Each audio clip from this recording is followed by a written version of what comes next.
Imagine a Tuesday afternoon in a small, grey suburb. The sky isn't just raining. It's weeping, the kind of cold, relentless rain that chills you to the bone and turns the world into a blur of shadows. Mr. Arthur, a retired history teacher, was walking home.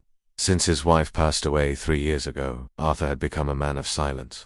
He liked his tea bitter, his house quiet, and his heart closed. He used to tell himself that solitude was safer than love, because solitude could never leave you behind. But as he passed a cluster of rusted trash bins near a narrow, wind-swept alley, he heard a sound so thin it almost blended with the wind. A whimper. He stopped.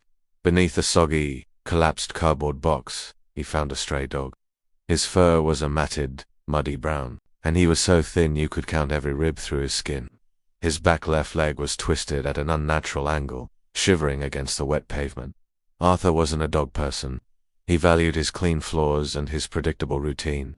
But when that dog looked up, Arthur didn't see an animal. He saw a reflection of himself, cold, abandoned, and simply waiting for the end. Without a word, Arthur took off his heavy wool coat, wrapped the creature in it, and carried him home. He named him Barnaby.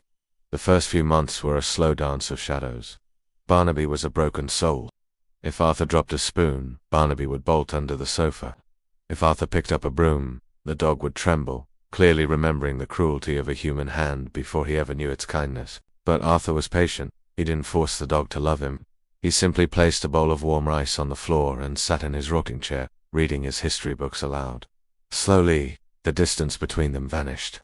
By the second month, Barnaby stopped sleeping under the sofa and moved to the rug at the foot of Arthur's bed. By the fourth month, the click-clack of Barnaby's claws on the hardwood floor became the new heartbeat of the house. By the sixth month, Barnaby had become Arthur's living clock. Every morning at exactly 6 a.m., a cold, wet nose would nudge Arthur's hand, dragging him out of his grief and into the morning light. Arthur started cooking again, not just for himself, but gourmet stews for Barnaby. He started walking in the park. He started talking to neighbors again because everyone wanted to pet the dog with the crooked leg and the golden eyes. Barnaby didn't just fill the rooms, he filled the cracks in Arthur's heart. 3 years passed in a blur of warmth. Then came the night of the great storm. The heater in the old house failed, and Arthur went down to the basement to check the pipes. Halfway down the stairs, a sharp, searing pain exploded in his chest. A heart attack. Arthur collapsed on the cold concrete floor, unable to reach his phone or cry out for help. His vision began to fade into a terrifying darkness. Barnaby was there in a second. He licked Arthur's face, whining, nudging him, trying to wake his friend, but Arthur didn't move. Barnaby knew something was terribly wrong. He ran to the front door, but it was locked. He ran to the windows, but they were too high. Finally, he remembered the small laundry flap in the back. He squeezed his aging, arthritic body through the narrow opening, scraping his skin until he bled, and ran out into the freezing night. He didn't run to the woods. He ran to the neighbor's house, a young couple who often gave him treats. He scratched at their door with a desperation that broke the silence of the night. He barked with a sound that wasn't a bark, it was a scream.